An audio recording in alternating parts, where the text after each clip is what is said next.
Welcome in. Hi. Welcome back. Thank you. How are you today? I'm having a pretty good day today. That's good. Yeah. That's good. Okay, so I know before we start, I have to do a couple of housekeeping rules. Okay. All of the stuff that we talk about in this session is confidential, but there are a couple of things that I have to report. Okay. One is if you're a harm to yourself or others. If there is a suspect of child, elder, or dependent abuse. Okay. A court order. So I wouldn't, if a lawyer called me today and asked me what was going on in the session, I wouldn't tell him. Okay. But if it was a court order and it was ordered by the judge, I would have to. Gotcha. Okay. And then the other one that I would have to do is if I had to consult my professor at Troy University, which is Dr. Tammy Montgomery. Okay. And I also wanted to remind you that my sessions are recorded. So right. if there's ever a time where you feel uncomfortable, we can turn off the session. Okay. So thanks. And then if you ever feel the need to want to terminate our sessions, you can do that at any time as well. Okay, great. Thank you. All right, so I know last session we talked about a couple of some goals. Yeah. And I know that you were having some issues with your husband and the communication there. Oh yeah. How's that been going for you? Well, I, have a little bit of probably, I don't think I'm mean, but I do have a little bit of a temper when it comes to my husband. And I mean, like, I stand by some of the stuff that I said. Like, I do think he needs to help out more. But I can also see where, like, when you told me, maybe I need to try to have a conversation instead of just yelling. And you had mentioned last time that would help to kind of bridge the gap. At first I didn't really want to listen to that because I'm I'm annoyed. But I did think about it and I was like, okay, let me just try to be nice. And I still have some hesitancy. I'm still a little annoyed, but I am taking those steps. Like one night I was doing the dishes and I was kind of ill because I'm thinking, why are there even dishes in here to do?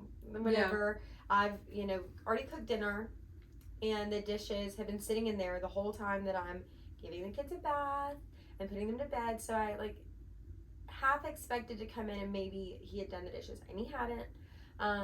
And so I was doing the dishes and I was getting myself worked up to be really mad and to go and yell at him because he was watching TV. But I said, no, I'm going to listen to what my therapist told me. And I'm going to try to be pleasant. And it's not easy for me to do that. But I did say, okay, I'll try. And I went in the other room and was nice. And I was like, I just sat down on the couch. And I was like, how was your day? And I wasn't very happy about it in my head, but I tried to be nice. I was like, how was your day? And just tried to open up that conversation. Okay. So when you said that you were trying to open up the conversation with him to kind of create some communication there, how were you feeling when you were trying to talk to him? What was the feeling like? Nervous and anxious and still a little annoyed. Yeah. But it's not, I guess, fair to be super mad because he has been at work and I try to be understanding of that. So yeah, just kind of nervous because I didn't know what he was going to say back to me. Okay. So when you took the step to try to make a conversation with him and he actually talked to you, on a scale of 1 to 10, how would you have rated that conversation when you... how did the conversation go? Yeah, on the communication scale, how on a 1 to 10, how would you have rated it? Oh man, okay.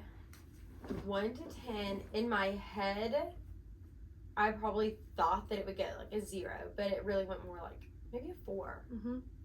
Which doesn't sound high, but all things considered, that's pretty good. Okay. Yeah. So was that the only time that you tried to engage in conversation with him? Yeah, in the mornings it's tough because he gets up for work really early, and So he's gone before we even wake up in the mornings. Like he has to get up and go to work really early. So I don't really have a lot of time to talk to him in the mornings. So the only time I really have to engage about how his day is going is at the end of the day. And maybe I could be better about waking up early and talking to him, but I don't know if I'm ready to like do that just yet. If I'm ready to take that step. So right now our time is limited to the like evening times. Okay. So on a goal standpoint, as far as setting goals, I know I told you to try having a conversation with him. Yeah. What would be a goal that you would make for yourself? Oh man. I would love to be less angry. Okay. Yeah, that would be a good goal. If I could just try to be less angry towards him, I feel like that would fix a lot of our problems. Because I am mad. All right. And so when you said that you're feeling angry, describe what sets you off. Yeah, so pretty much. And I really think that my problem is I'm at home all day long. Yeah. And then if maybe I had something to do with my day, like I wouldn't have as much time to get mad. But because I'm at home taking care of the kids by myself, I have like all day to get mad. So when he finally does come home, instead of me being compassionate and saying like, oh, how was your day? Instead, like I've spent, 9 hours working myself up into being angry. So that's probably my own fault that I get mad. But yeah, that's what like sets me off is that I've been at home all day taking care of the kids. And so when he comes in, then I'm mad that I don't have any help. Okay. So I know in these situations, there is a term known as mindfulness, and it's like it's basically like what would you do to like bring yourself a sense of peace? Have you thought about like taking the kids to the park, and then while you're at the park, try reading a book? I know that's peace right there. Yeah. Just sitting there while they're playing, and you're like out of the house. Right. Because I know you said previously that you're stuck in the house all day. That's how I feel, yeah. And you're angry because you're just sitting there all day, stuck with the kids. Exactly. Yeah. I think that you getting out of the house and taking the kids to the park and maybe read a book or a magazine would help you find some type of peace. Yeah, we actually live pretty close to a park where I could walk. I could just load them up in their strollers and walk there. So I just don't ever really think about that. So that's something I definitely could do. Okay. And that might help me to just get out of my boring routine that I'm in right now. Because I know there are like a couple of places in the area, like churches, for instance. Yeah. I know Cascade Hills, they do a parents' night out. Okay. And you can take the kids to the worship center or to the park where they're having their outdoor activities and stuff. Yeah. They'll have like food trucks and snow cones, and the kids can play there, and then you can go and spend time for yourself. Yeah. Okay. If you wanted to do that, just so you could get away for a little bit. Yeah, that sounds interesting.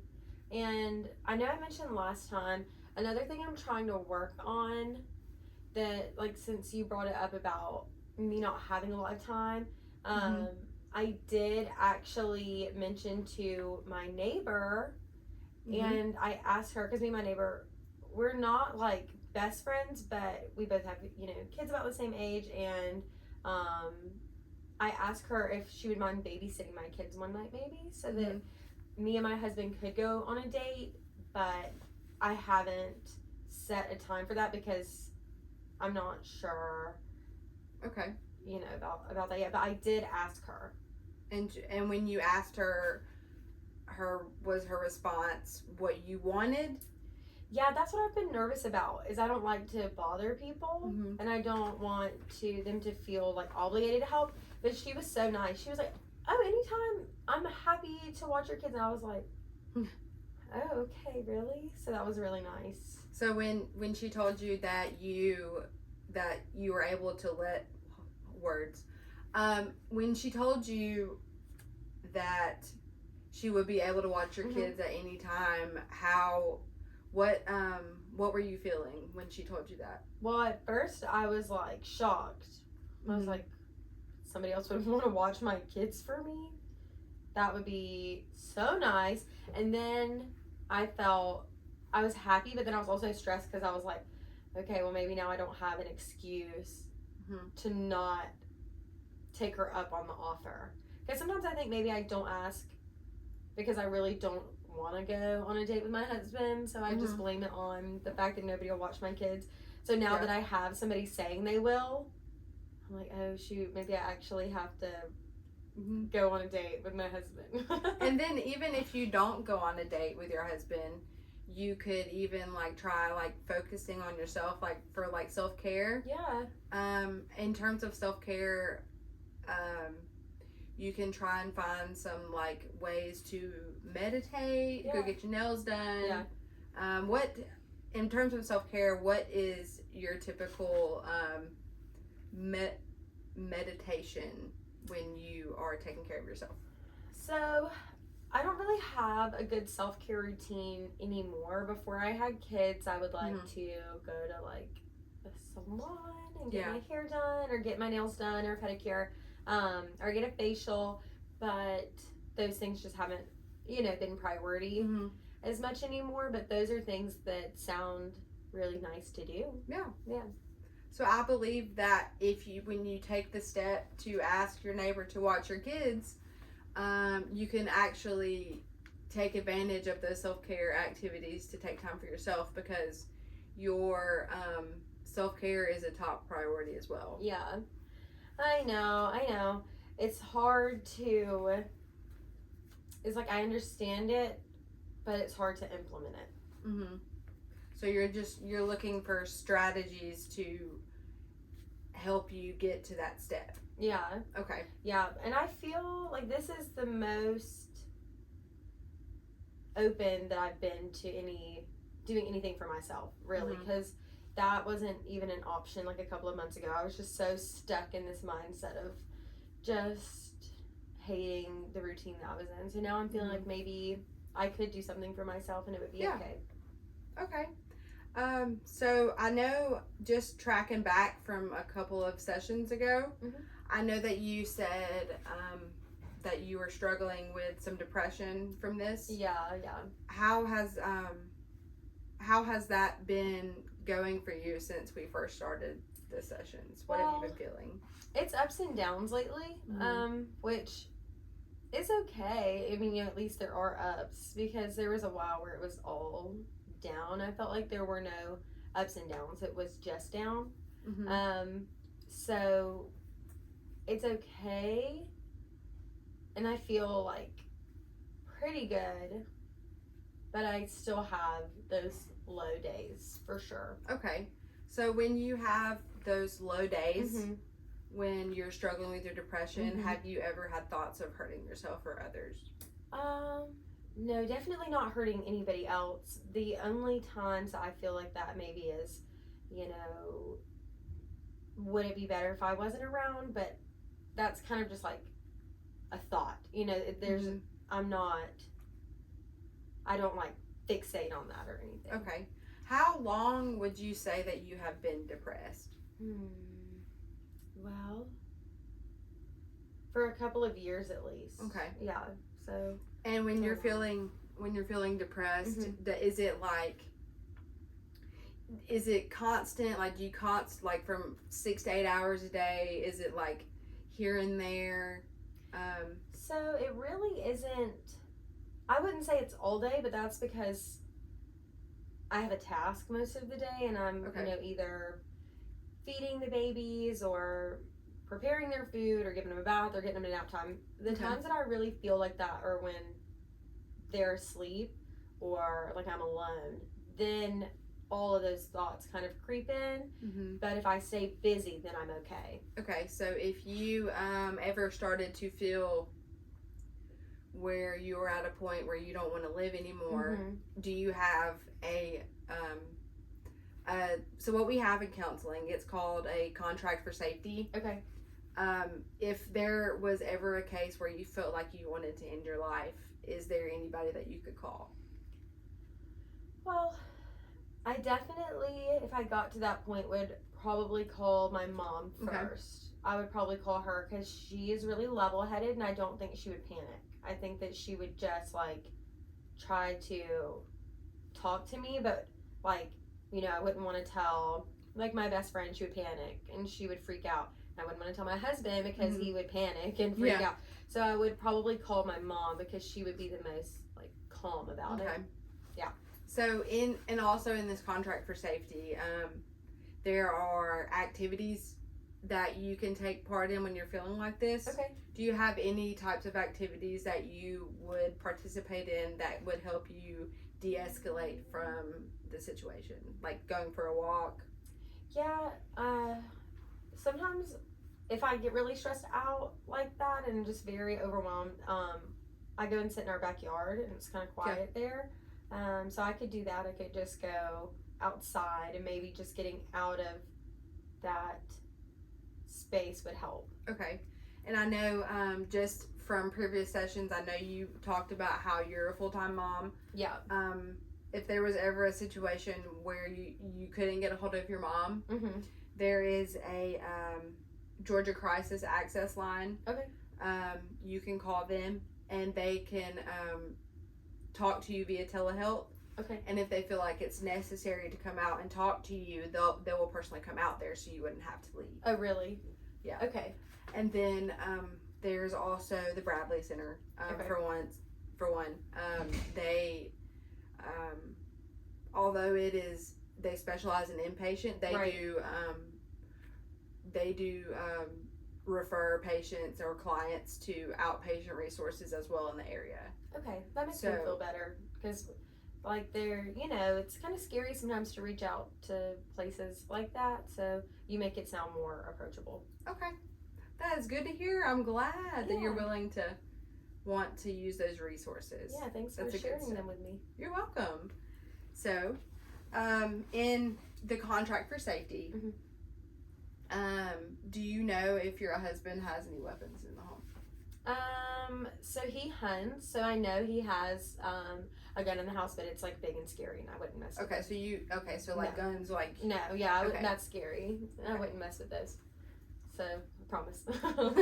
okay. It's just like a couple of questions that I have to ask, just like to screen you for suicidal ideations, Yeah. because depression is one of the symptoms that can lead to suicide ideations. Okay. So That's like a normal like thought process if somebody was feeling depressed, like. yes. Okay. In the clinical mental health field, whenever we come in contact with a client who expresses depression, we have to screen them for Okay. suicidal ideations. Okay, that's good to know. So, taking away from that, Yes. go to another positive Yeah. side of it. I know Thanksgiving just passed. Yeah. How was that for you and your husband? Was it fun? Did you enjoy it? Yeah, it wasn't bad. Holidays stress me out just because my husband has time off of work on the holidays, so he's usually home more, which sounds exciting, but I have my routine at home, so sometimes when he is there, I'm like, what are you doing here? This is my bubble, you Mhm. know? So I always get a little anxious when I know he's going to be home more. But it wasn't too bad. I usually cook Thanksgiving dinner, and he doesn't really like to cook, but he did come in and help make like one of the side dishes, which Okay. was a really big deal for him. So that was kind of nice to have him put in a little effort. Okay. Yeah. So when you say that he went to the kitchen to come and help you make Yeah. one of the side dishes, how's the communication there? Can you tell me a little bit about that? Yeah, at first I was confused. I was like, what are you doing in here? And he was like, wow, you've been in here all morning cooking. I thought maybe I could help. Okay. And I'm like, you don't know how to cook. He's like, well, just give me something easy and I'll help. And so that was like shocking for me, but also really nice. I just gave him something super easy to do, but it was nice that he was putting in the effort to Okay. come in there. I don't know what made him do that, but I thought it was thoughtful. Okay. Yeah. So that is a step in the right direction Yeah. for sure. Because I know previously in our other sessions, when we would talk about your husband, it seemed like he didn't want to put any effort at all. Yeah, that's what I thought too. And I still kind of think that. Like, I do think he doesn't put in a lot of effort, but this was like a big green flag. Yeah. You know? So We love all the green flags. love the green flags. So, yeah. do you think that you taking the step to try to open the communication for him, when I told you last week to take that step, do you think that could have had anything to do with it? Maybe. I didn't really think about that having an impact on it, because honestly, like, I think that he doesn't like pay attention to anything that I do. Mm-hmm. But do you think that could have had an impact on it? I think I believe that it was a baby step in the right direction for sure. So I think the fact that he saw you trying made him want to try. Really? Yes. So I can just from hearing you say that he was willing to come in there and help you cook is like a huge improvement just from what I have heard you say before. Yeah, I didn't think about it like that, but I guess that makes sense. Mm-hmm. Exciting. Yes, improvements. Yeah, all the improvements. That's crazy. So I know Christmas is approaching. Yeah. Have you talked to him about what y'all are going to do for the holidays with the kids? No, I haven't really talked to him about it. So we have, both of our families live in town, so we usually see like his parents and my parents. But the kids are finally getting to an age where it would be fun to let them kind of be more involved. Usually I do all the decorating myself because the kids are so little that, you know, they like to see the lights, but they they can't help me, you know, decorate the tree or whatever. So now they're finally getting old enough that like they could help a little bit, and it might be fun to let them be a part of it. But I haven't even thought to bring that up to him because I didn't really think that he would care what we did with the kids. Yeah. Okay. I know I heard you say that you were going to spend time with his parents. Describe how your relationship is with his parents. They're very nice people, but he is like a big mama's boy. Oh, yeah. And that is like red flag behavior. Okay. Like the opposite. I remember you saying that in the first session, actually, to be exact. Yeah, he does. And that's where I think a lot of this stems from, is that's why he's so reliant on me to do everything, because he grew up with a mom who did everything. And that's not his fault, you know. And I try to be understanding, but at the same time, like, I do think she plays a big role in his problems. Okay. But he doesn't think that, and she doesn't think that. I think that. So basically, in our sessions, I think that it is imperative to practice some relaxation skills, because I know that you say that you have some anger there. Probably a little bit. So like, what would you consider a good relaxation skill when when the tensions are high between you and your husband? Oh man. Like, what do I use already, or what should I use? Like, what so like if you were in a situation where it was completely like overwhelming and the tensions were high and you and your husband got into an argument, where would you go to relax and de-escalate yourself? So usually if I'm really mad like that, like even if the kids are asleep, I'll usually just go like stand in their room, you know, just because I know that I can't be too mad around them. So it kind of mentally makes me refocus. Okay. Like, I can't be mad with them that close, so it kind of just like forces me to calm down, which that might not be a good technique. Maybe I should know how to do that without them, but that's just where I'm at right now. So, from what I'm gathering from you and your kids, they're basically like your safe haven. Oh yeah, for sure. Okay. For sure. Okay. Have you ever thought of taking a time out when you're going through the tension? And that could come into play when you need to take time for yourself.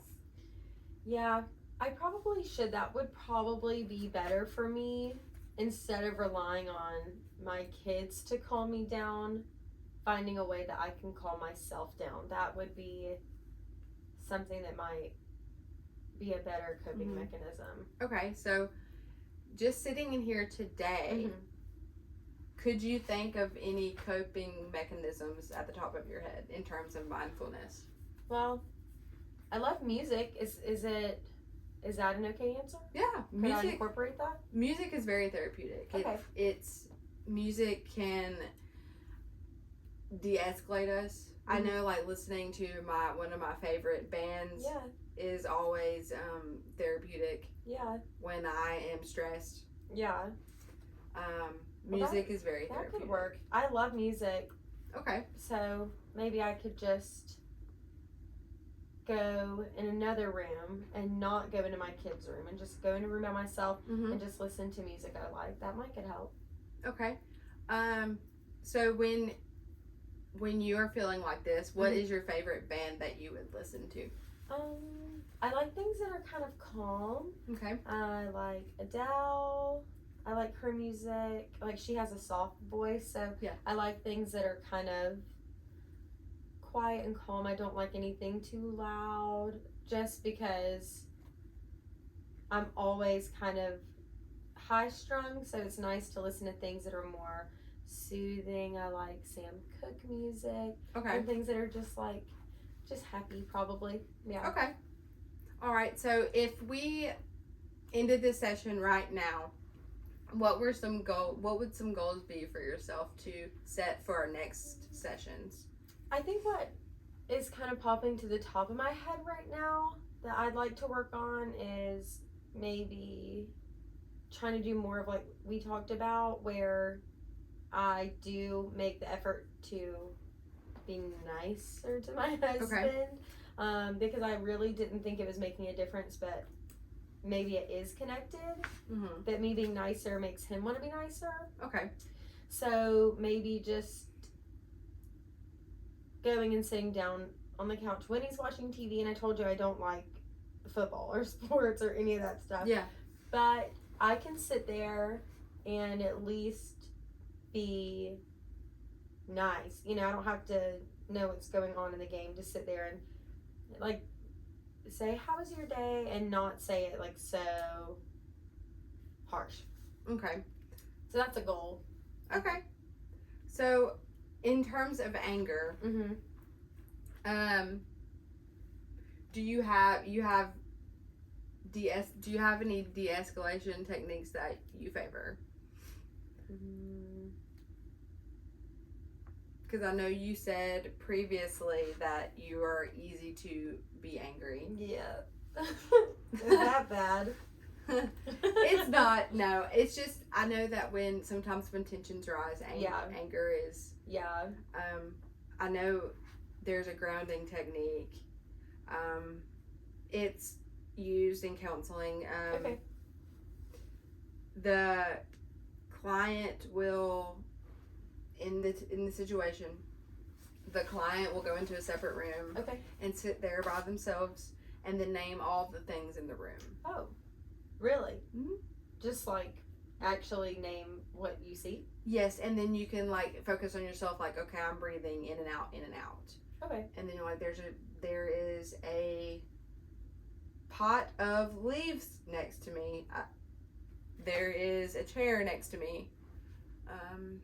Just to like shift the focus. Yes, just to like shift the focus. Like to help you like calm down. Okay, yeah, I could definitely try that. Really, anything. I'm open to ideas, so Okay. that would be interesting. I could definitely try that. It wouldn't hurt to try that. Good. So I can tell that just from the past couple of sessions, I have seen a lot of improvements with you. Yeah. Can you tell? Yes, Really? I can. Yeah, I feel like you're more, like today in this session, I feel like you're more positive and you're more upbeat than you have been in the past couple of sessions. Oh, okay. So I feel Well, like. that's so nice because I definitely don't notice that off the top, Mhm. but it's nice to know that you can tell that I'm improving. That makes me feel hopeful. Yeah, your facial expressions are more brighter Oh. than they have been in the previous. That's so exciting. And I noticed that usually in the other sessions you would be looking down a lot and you're looking more straight ahead this time. So that is definitely. Yeah, those are good things. Yes. That's exciting. I'm glad that you pointed that out because I probably wouldn't have even noticed that. Well, I can definitely tell. Cool. So, let's see what else we can discuss. In terms of your kids, Mhm. I know that you have discussed with me that you have wanted to ask your neighbor if you could let her watch the kids. Mm-hmm. Okay. Have you thought about going on a trip? Or like getting away in terms of self-care? I haven't really thought about it, but because when I asked my neighbor to watch them, the first thing that I thought about really was like I had to use that time as a date night or something, or going to dinner with my husband. But then the way that you mentioned, I could even use that for myself. Like I don't have to use it just for like dinner. Maybe I could ask her to watch them like in the afternoon, and then I could go even get like a pedicure or something. That would be crazy. Like I don't think I've gone and done anything like that in a really long time. Okay. So I think when you take that next step to actually work on yourself and start taking better care of yourself, you would feel a 100% sense of release. Yeah. Or relief, if you will. Yeah. I know that I mentioned in the session that marriage and family therapy counseling could be a resource. Yeah, I remember you mentioning that. Did you think a little bit about that after the session? Honestly, I didn't think a lot about it then. Yeah. Because I felt like my husband would not be open to that at all. But he's been a little bit more. I'm trying to think of the right word because I don't want to say more open, but just not so grouchy. And so maybe if I did, not right away, but if I did mention that to him, maybe he wouldn't just say no. Maybe he would at least think about it. Okay. So yeah, with the way things are going and the way that things have been improving, I know that the offer was on the table to try it. But if he is willing to continue to keep trying with you, I don't think it would be the option to take right now. Okay. Because I know that just from what you have said that he is trying to put in effort some way. Right. Okay. Yeah, he is. I can tell a difference just because I think it's been maybe 2 weeks since I've seen you. So I can tell definitely over Thanksgiving I could tell a big difference.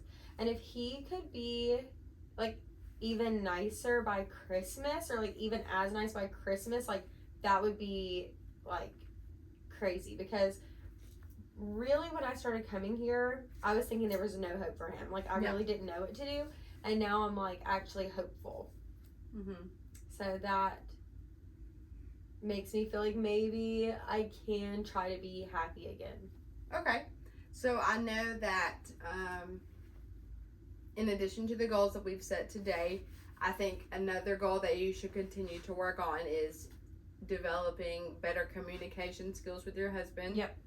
I think that y'all could truly benefit from that. Yeah, for sure. Yeah, we're not good at communicating.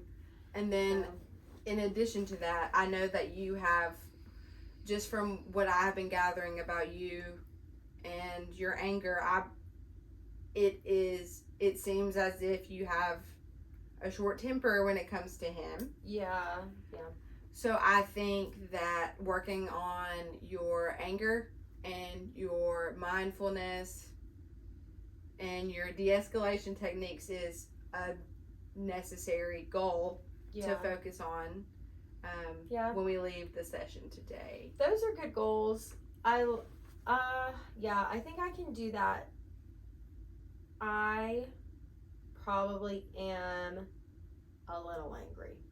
Okay. So finding ways to not feel so angry would be nice if I could do that. Okay. So in terms of you feeling angry, can you go a little bit into more detail about that?